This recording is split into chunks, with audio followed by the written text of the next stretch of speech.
আসসালামু আলাইকুম প্রিয় দর্শক, গতকালকে আপনারা জানেন যে আওয়ামী লীগের সভানেত্রী এবং বিদেশে থাকা, ভারতে থাকা সাবেক প্রধানমন্ত্রী শেখ হাসিনা আন্তর্জাতিক সংবাদ মাধ্যম রয়টার্সকে একটা ইন্টারভিউ দিয়েছেন এবং সেই ইন্টারভিউ নিয়ে কী বলেছেন এবং সেই বলার প্রেক্ষিতে কী প্রতিক্রিয়া হতে পারে এগুলো নিয়ে গতকালকে বিভিন্ন অনলাইন মিডিয়া তাদের নিজ নিজ বক্তব্য প্রচার করেছে এবং একই সঙ্গে সরকারের দিক থেকে একটা তথ্য বিবরণী এসেছে এবং সরকার সেই তথ্য বিবরণীতে যে কথাটা বলেছে সেটা হলো, তারা বলেছে যে দেশের সমস্ত প্রিন্ট, ইলেকট্রনিক, অনলাইন সংবাদ মাধ্যম এবং সামাজিক যোগাযোগ মাধ্যম প্ল্যাটফর্মগুলোকে তারা শেখ হাসিনার বক্তব্য প্রচার না করার জন্য অনুরোধ করেছে এবং ওনাদের ভাষাটা এমন, ওনারা বলেছেন যে 2024-এর 5ই ডিসেম্বর আন্তর্জাতিক অপরাধ ট্রাইব্যুনাল আইসিটি ক্ষমতাচ্যুত ও পলাতক শেখ হাসিনার বক্তব্য প্রচারে নিষেধাজ্ঞা দিয়েছেন। বাংলাদেশের প্রচলিত আইনে আদালতে সাজাপ্রাপ্ত পলাতক অপরাধীর কোনো বক্তব্য, সাক্ষাৎকার, অডিও ভিডিও ভাষণ গণমাধ্যমে প্রচারের ব্যাপারে আইনগত নিষেধাজ্ঞা রয়েছে এবং এমত অবস্থায় দেশের আইন শৃঙ্খলা রক্ষার স্বার্থে এবং আদালতের নির্দেশনার প্রতি সম্মান জানিয়ে পলাতক শেখ হাসিনার কোনো প্রকার ভাষণ, বিবৃতি বা বক্তব্য সরাসরি কিংবা ধারণকৃত অবস্থায় কোনো গণমাধ্যমে, টেলিভিশন, বেতার, সংবাদপত্র, নিউজ পোর্টাল বা সামাজিক মাধ্যমে প্রচার বা প্রকাশ না করতে বিশেষভাবে অনুরোধ করা যাচ্ছে। এই যে কথাটা সরকার বলেছে, এটা কিন্তু যে কালকেই প্রথম বলল তা কিন্তু না। এরও আগে শেখ হাসিনা যখন ভারতীয় সংবাদ মাধ্যম এনডিটিভিকে একটা সাক্ষাৎকার দিয়েছিলেন, সেই সাক্ষাৎকারের উপর ভিত্তি করে এনডিটিভি নিউজ করেছিল এবং বিভিন্ন আন্তর্জাতিক মিডিয়া নিউজ করেছিল এবং সেই নিউজকে কেন্দ্র করে কিন্তু আমাদের দেশের বিভিন্ন সংবাদ মাধ্যমে সেখান থেকে কিছু কিছু জিনিস তারা ছেপেছিল। তখনও সরকারের পক্ষ থেকে ঠিক এই একই রকম আরেকটা তথ্য বিবরণী এসেছিল। তারপরে একটা আপনার আলোচনায়, সংবাদ সম্মেলনে সরকারের দায়িত্বপ্রাপ্ত ব্যক্তিরা ওনারা বলেছিলেন তারা এটা নিয়ে কোনো কঠোর অবস্থায় যাবেন না, আস্তে আস্তে তারা অনুরোধ করবেন, ধীরে ধীরে তারা কঠোর হবেন। খেয়াল করুন, ধীরে ধীরে কঠোর হওয়ার অর্থটা কী? এক পর্যায়ে তারা সব কিছুকে থামিয়ে দেবেন। ততক্ষণ পর্যন্ত থামাবেন না যতক্ষণ পর্যন্ত নাকি কোনো রকম বিরূপ প্রতিক্রিয়া সমাজে তৈরি না হয়। তাহলে ঠিক কখন বিরূপ প্রতিক্রিয়া তৈরি হবে সেটা সংবাদ মাধ্যমগুলো, পত্রিকাগুলো কীভাবে বুঝবে? তার মানে পত্রিকা একটা ছাপা হওয়ার পর যদি বিরূপ প্রতিক্রিয়া তৈরি হয় তাহলে সরকার এই পত্রিকাকে ধরবে, তুমি এটা কেন ছাপালা, তোমাকে তো আমরা ছাপাতে মানা করেছিলাম। তার মানে মিডিয়াগুলো কিন্তু সবসময় একটা ঝুঁকির মধ্যে থাকছে। সরকার কিছু বলছে না, আবার বলতে যে কোনো সময় বলতে পারে এমন একটা পরিস্থিতি তারা তৈরি করে রাখছে। মানে আপনাকে সে চাইলেই ধরতে পারে, কিন্তু ধরছে না মানে ধরবে না তা কিন্তু নয়। এই যে একটা পরিস্থিতি, এই পরিস্থিতিটা আসলে আমি মনে করি সকলের জন্যই কিন্তু খুবই একটা আতঙ্কের পরিস্থিতি এবং এই পরিস্থিতি সরকার ইচ্ছা করে সৃষ্টি করে রেখেছে। কেন রেখেছে আমি জানি না। তারপরে যে তারা বিবৃতিগুলো দিয়েছে সেটা নিয়ে আমি কিছু কথা বলতে চাই। যেমন ধরুন, মিডিয়াগুলোকে এটা প্রচার করতে মানা করেছে। আসলে মিডিয়াগুলি করেটা কি বলুন তো? টেলিভিশন বলুন, পত্রিকা বলুন, নিউজ পেপার বলুন কিংবা সোশ্যাল মিডিয়া বলুন, তারা কি করে? তারা যখন কোনো একটা সংবাদ প্রচার করে, কেন করে? দুটো কারণে করে। প্রথমত কারণ হলো যে তারা দর্শক, পাঠক, শ্রোতা এদের দৃষ্টি আকর্ষণ করতে চায়। এরা যেটা জানতে চায় সেটা তারা প্রচার করে, অথবা যেটা প্রচার করলে বেশি বেশি লোক এটা দেখবে, শুনবে বা পড়বে, তারা সেটাকেই প্রচার করে। এখন যদি সবাই সরকারের কথা মানত, মানে কোনো একটা মিডিয়াও শেখ হাসিনা সংক্রান্ত কোনো নিউজ প্রচার করলো না, ভাবখানা এমন যে শেখ হাসিনা বলতে কোনো চরিত্র এই দুনিয়াতে এক্সিস্ট করে না, অতীতেও করতো না, ভবিষ্যতেও করবে না, যদি এমন হতো তাহলে আমরা মানতে পারতাম যে না ঠিক আছে, সরকারের আদেশ মানাটা খুবই সহজ। কিন্তু সেটা কি হচ্ছে, রয়টার্স তো তার খবরটা প্রচার করছে এবং রয়টার্সের এই খবর অনলাইনে পাওয়া যাচ্ছে। অনলাইনে রয়টার্সের খবরকে কোট করে, মানে সেটার উপর নির্ভর করে বাংলাদেশের বাইরে সমস্ত দেশের মিডিয়া সেই খবরটা প্রচার করছে। বিভিন্ন দেশের, ইন্ডিয়াতে ধর, পাকিস্তানে ধর, সব দেশের লোকজন তারা সেটাকে টেলিভিশনে প্রচার করছে, মিডিয়াতে। তো এখন ইন্টারনেটের যুগে দেশের সাধারণ নাগরিক, গ্রামের একটা লোকের পক্ষে কিন্তু রয়টার্সের খবর দেখা সম্ভব, ভারতের পত্রপত্রিকা দেখা সম্ভব, ভারতের বাংলা ভাষার পত্রপত্রিকা দেখা সম্ভব। তাহলে তারা সবাই দেখতে পাচ্ছে, কোথায় পাচ্ছে? বিদেশি মিডিয়ায় পাচ্ছে। তাহলে পাচ্ছে না কোথায়? আমার দেশের মিডিয়ায় পাচ্ছে না। তাহলে লোকজন কী করবে? যে আমার দেশের মিডিয়াকে বাদ দিয়ে তারা বিদেশি মিডিয়ার উপর ঝুঁকবে। এতে আমার দেশের মিডিয়া কি দর্শকদেরকে তার কাছে ধরে রাখতে পারবে? পারবে না। যদি দর্শকদেরকে আমার দেশের মিডিয়া ধরে রাখতে না পারে, আমাদের প্রত্যেকটা মিডিয়ার দুটো লক্ষ্য আমি বলেছিলাম। একটা লক্ষ্য হলো দর্শক, শ্রোতা, পাঠক এদেরকে আকৃষ্ট করা, আর দ্বিতীয় লক্ষ্যটা হলো যে তাদের মিডিয়াতে প্রচুর বিজ্ঞাপন আকৃষ্ট করা। যারা বিজ্ঞাপন দেয় তারা কিন্তু এই যে প্রথম যে কারণটা, যে দর্শক শ্রোতাদেরকে কে কতটা আকৃষ্ট করতে পারছে তার উপর নির্ভর করেই বিজ্ঞাপন দেয়। ধরেন আপনি একটা মিডিয়া করলেন, অনেক টাকা খরচ করে মিডিয়া করলেন, ওটা কেউ দেখে না। এখন যদি কেউ না দেখে, না পড়ে, না শুনে, তাহলে ওই মিডিয়ায় কেউ বিজ্ঞাপন দিবে? দিবে না। যদি বিজ্ঞাপন না দেয় তাহলে ওই মিডিয়ার ইনকাম হবে? কমে যাবে। যদি ইনকাম কমে যায় তাহলে ওখানে যারা চাকরি করেন তাদের বেতন হবে? তারও যে বড় কথা, ওই মিডিয়ায় যিনি লগ্নি করেছেন, যিনি টাকা খাটিয়েছেন, তিনি কি তার টাকাটা ফেরত পাবেন? তাহলে কী হবে? ওই মিডিয়াটার মৃত্যু ঘটবে।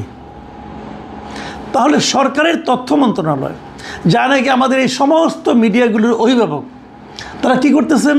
তারা এমন একটা আইন করতেছেন, এমন একটা নিয়ম করতেছেন, এমন কিছু কাজ করার জন্য সব মিডিয়াকে অনুরোধ করতেছেন, নির্দেশ দিচ্ছেন, যেটা করলে এই প্রত্যেকটা মিডিয়ার অর্থনৈতিক ক্ষতি হবে এবং তাদের ব্যবসায়িক ক্ষতি হবে, এবং তারা যে কারণে মিডিয়াটা করেছে, মানে দর্শক, শ্রোতা, পাঠকদেরকে সমৃদ্ধ করার জন্য, সেই কাজটা অব্যাহত হবে। সব মানুষ চলে যাবে বিদেশি মিডিয়ার কাছে। ভারতের আনন্দবাজার পত্রিকা তারা খুঁটিয়ে খুঁটিয়ে পড়বে এবং তারা ওখান থেকে বানিয়ে বানিয়ে চিন্তা করবে। আমার দেশের পত্রিকা কেউ পড়বে না, আমার দেশের টেলিভিশন কেউ দেখবে না। তাহলে সরকার আলটিমেটলি আমার দেশের মিডিয়াগুলোর ক্ষতি করার চেষ্টা করছেন। তারা চাচ্ছেন যে আমার দেশের মিডিয়াগুলি সব বন্ধ হয়ে যাক। কারণ এরকম যদি এখন যদি শেখ হাসিনা প্রতিদিন একটা করে কথা বলতে থাকে, প্রতিদিন একটা করে মিডিয়াতে কথা বলতে থাকে, তাহলে প্রতিদিন কিন্তু লোকজন ওইগুলিতে চলে যাবে, বাইরেগুলিতে। এবং একবার বাইরেগুলিতে যাওয়ার অভ্যাস হয়ে গেলে তারা দেশীয় মিডিয়ার কাছে আসবেই না। তাহলে সরকারি ধরনের কাজ কেন করছে? আমি এখানে আরেকটা কথা প্রাসঙ্গিকভাবে বলে নিই, সেটা হলো এ ধরনের একটা আদেশ কিন্তু তারেক রহমান সাহেব যখন বিদেশে ছিলেন, মানে লন্ডনে ছিলেন, তখন ওনার ব্যাপারে দেওয়া হয়েছিল যে ওনার নিউজ প্রচার করা যাবে না, ওনার সংক্রান্ত কোনো কথা বলা যাবে না। সেই বিষয়টা কি তারেক রহমান অথবা বিএনপি এনজয় করেছিল? তো যে কাজটা আপনার জন্য যখন প্রযোজ্য ছিল তখন আপনি দুঃখিত হয়েছেন, সেই কাজটা আপনি অন্যদের জন্য প্রচার করছেন কেন? তারও চেয়ে বড় কথা, ওই সময় যারা বিএনপির কর্মী ছিল, সমর্থক ছিল, তারা যারা তারেক রহমানের সরাসরি কথা শুনতে না পেয়েছেন, তারা কি খুব খুশি ছিলেন সরকারের উপর? ছিলেন না। তাহলে এখনও যারা এই খবরগুলি জানতে চান, তারা কি সরকারের উপর খুশি হচ্ছেন? ভেবে দেখুন, হচ্ছেন না। কিন্তু এখন আপনি বলবেন যে ওই লোকগুলোর আমার দরকার নাই। তো ওই লোকের সংখ্যা যদি একজন হয়, যদি আপনি বলেন দরকার নাই, আমি বলবো তবুও আপনি এটা বলতে পারেন না। এটা কোনো ডেমোক্রেটিক রাষ্ট্রে এই ধরনের কথা বলা যায় না যে অমুককে আমার দরকার নাই। ডেমোক্রেটিক রাষ্ট্রে আপনাকে সবাইকে দরকার, আপনি কাউকে বাদ দিতে পারবেন না। তারপরেও ধরলাম যদি একজন হইতো, দুইজন হইতো, তাহলে বুঝতাম। একটা বিশাল সংখ্যক মানুষ তারা কিন্তু জানতে পারছে না। না জানতে পারলে কি হবে? তারেক রহমানের কথা জানতে না পেরে মানুষের মধ্যে যে ক্ষোভটা ছিল, ওই সময় সরকারের উপর ক্ষোভ ছিল, সেই একই ধরনের ক্ষোভ এখনও অনেক লোকের মধ্যে এই সরকারের বিরুদ্ধে তৈরি হবে। এতে সরকারের লাভটা কী হবে? লাভ হবে না। তাহলে সরকার এটা কেন করছে? সেই প্রসঙ্গে আবার আসছি। সরকারের মূল লক্ষ্যটা আসলে কী? সরকার আসলে কী চায়? অথবা সরকার কখন এই ঘোষণাগুলো দিল? যখন শেখ হাসিনা দুইবার ইন্টারভিউ দিল, একবার এনডিটিভির সঙ্গে দিল, এবার রয়টার্সের সঙ্গে দিল, এবং দুইবারই তারা কিন্তু একই ধরনের প্রতিক্রিয়া ব্যক্ত করলো যে এগুলি প্রচার করা যাবে না। কেন সরকার ঠিক এই সময়ে এসেই প্রচারটা করছে, এই সময়ে এসেই তথ্য বিবরণীটা দিচ্ছে? তাহলে কি আমরা বলবো যে সরকার ভয় পেয়ে গেছে? সরকারকে শেখ হাসিনা, যিনি বিদেশে আছেন, ভারতে রাজনৈতিক আশ্রয় মনে হয় আছেন সম্ভবত, অথবা পালিয়ে আছেন, অথবা অতিথি হিসেবে আছেন, কীভাবে আছেন আমি জানি না, তার স্ট্যাটাস আমি বলতে পারবো না, যার বিরুদ্ধে বাংলাদেশের আদালত মৃত্যুদণ্ডের রায় দিয়েছে, তেমন একটা লোকের কথায় সরকার ভয় পেয়ে গেল? এই সরকার কি এত দুর্বল সরকার? কিন্তু আমি তো তা মনে করি না। এই সরকার তো মানে নিরঙ্কুশ সংখ্যাগরিষ্ঠতা পেয়েছে বিগত জাতীয় সংসদ নির্বাচনে। মানে দেশের ম্যাক্সিমাম মানুষ তাদেরকে ভোট দিয়েছে। তো ম্যাক্সিমাম মানুষের উপর এই সরকার কেন আস্থা রাখতে পারছে না? তারা কেন ভয় পাচ্ছে একজন বিদেশে থাকা, মৃত্যুদণ্ডাদেশ পাওয়া একজন রাজনৈতিক নেত্রীর বক্তব্যের উপর? কেন পাচ্ছে? এটা কি জরুরি ছিল? শেখ হাসিনা কী চাচ্ছে? উনি কী বলেছেন? উনি বলেছেন উনি আসতে চান, দেশে ফিরে আসতে চান। এটা তো সরকারের খুশি হওয়া উচিত, কারণ সরকার নিজেই তো ওনাকে আনতে চাচ্ছেন, এবং ওনাকে ফিরিয়ে আনার জন্য সরকার অলরেডি ইন্ডিয়ার কাছে চিঠি লিখেছেন যে ওনাকে ফেরত দেন। এখন যদি ওই চিঠির কারণেই হোক অথবা অন্য কোনো কারণে হোক, যদি শেখ হাসিনা নিজে থেকে আসতে চায়, সরকার তো খুশি হওয়া উচিত। সরকার এয়ারপোর্টে অপেক্ষা করা উচিত। সরকারের উচিত হবে দ্রুততার সঙ্গে ওনাকে একটা ট্রাভেল ডকুমেন্ট দিয়ে দেওয়া, ভাই আপনি আসেন, তাড়াতাড়ি আসেন, আপনি তাকে এয়ারপোর্ট থেকে তাকে গ্রেপ্তার করে নিয়ে যাবেন, কোনো সমস্যা তো নাই। ইন্টারেস্টিং হলো ওনারা যেটা করতে চাচ্ছেন সেইটা করতে শেখ হাসিনা ভয় পাচ্ছেন না, কিন্তু ওনারা ভয় পাচ্ছেন। মানে এই যে প্রশ্নগুলো আমি তুললাম, এই প্রশ্নগুলির জবাব সরকারের কাছ থেকে আসা উচিত। আপনারা কেন ভয় পাচ্ছেন? তাহলে কি আপনারা যা করছেন সেটা নিয়ে আপনারা নিজেরাই স্যাটিসফাইড না? আপনারা ভাবছেন যে আমাদের কাজগুলো সাধারণ মানুষ গ্রহণ করছে না? তাহলে কেন করছেন? যে কাজটা সাধারণ মানুষ গ্রহণ করছে না বলে আপনাদের মনে একটা আতঙ্ক আছে, আশঙ্কা আছে, সেই কাজগুলো না করলেই তো হয়। কেন করছেন? দেখুন, আপনারা এরকম তথ্য বিবরণী দিয়ে থামাতে পারবেন না। মানুষ ঠিকই জেনে যাবে। মানুষ হয়তো এখন যদি হয় অন্য দেশের মিডিয়াগুলি দেয়, তারা হয়তো তাদের মতো করে ব্যাখ্যা করে করবে। কিন্তু যদি আপনারা এটাও থামিয়ে দেন, তাহলে কী হবে? তারা মূল নিউজটা পড়বে, তখন তারা কিন্তু আপনাদের উপর আরও ক্ষিপ্ত হবে। একটা কথা কিন্তু শেখ হাসিনা নিজেও বলেছেন, সেটা হলো ওনার এই বক্তব্য আমি যেটা দেখেছি, উনি বলেছেন যে একটা সরকার দীর্ঘ সময় ক্ষমতায় থাকলে কিছু ভুলভ্রান্তি হতেই পারে। যদি তেমন কোনো ভুলভ্রান্তি আমাদের হয়ে থাকে, তার বিচার জনগণ করবে। আর কি চান? জনগণ তো আপনার সঙ্গে আছে, সেই জনগণকে বিচার করতে দিন। নাকি আপনারা ভয় পাচ্ছেন যে জনগণ আপনার সঙ্গে নাই? যদি সেরকম ভাবেন তাহলে আপনাদের এই আচরণ ঠিক আছে। আসলে কি দেখুন, আজকে আমি প্রথম আলো দেখলাম। প্রথম আলোতে আজকের যে পত্রিকা, প্রিন্টেড যে পত্রিকাটা, সেই পত্রিকা শেখ হাসিনার ওই ইন্টারভিউয়ের ব্যাপারটা নাই। কিন্তু কি আছে, প্রথম পাতায় তারা একটা বিশ্লেষণ নামক খবর ছেপেছে। বিশ্লেষণ শিরোনাম দিয়ে সেটার নাম, শিরোনামটা হলো শেখ হাসিনা ডিসেম্বরে দেশে ফেরার ঘোষণা কতটা বাস্তব। এটা বলে আসলে এটা বাস্তব কি অবাস্তব, মানে একটা তারা এটা অ্যানালাইসিস করেছে ওনার বক্তব্যটাকে। তাহলে কি হলো, ওনার বক্তব্যটা তারা ছাপলো, প্লাস তারা অ্যানালাইসিস ছাপলো। তো আলটিমেটলি কিন্তু ঘুরাইয়া খাইলো। অন্য সময় হলে হতো কেবল ফ্ল্যাট খবরটা ছাপতো, অ্যানালাইসিস ছাপতো না। এখন তাদের আপনাদের এসব তথ্য বিবরণীর সরকারি হুমকি ধমক এটার থেকে বাঁচার জন্য তারা একটা অ্যানালাইসিস ছাপলো। তো লাভ হলো না ক্ষতি হলো? এটাই সমস্যা। আমরা আগেও দেখেছি, যখন কেউ সরকারে যান, ওনারা মনে করেন ওনারা যত বেশি কন্ট্রোল করবেন, যত বেশি মানুষের গলা চিপে ধরে থাকতে পারবেন, তত বোধহয় লোকজন তাদের সম্পর্কে ভালো ভাববে। তার বিরুদ্ধে উচ্চারিত নেতিবাচক কথাগুলো যত বেশি আড়ালে রাখা যাবে, তত বোধ তাদের জনপ্রিয়তা বাড়বে। এটা আগের সরকাররাও মনে করতো। আগের সরকার হাসান মাহমুদ মনে করতো, হাসানুল হক ইনু মনে করতেন, ওরা সবাই এগুলি মনে করতেন। এবং এগুলি মনে করে করে তারা সরকার প্রধানকেও বুঝাতেন, দেখেন সবাই আপনার পক্ষে বলতেছে।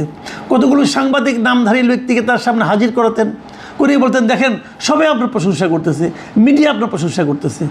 কিন্তু সাধারণ মানুষ কি ওই ওনার সামনে যারা হাত কসলাতো যে সাংবাদিকরা, তাদের কথার উপর নির্ভর করতো? করলে তো আন্দোলনই হতো না।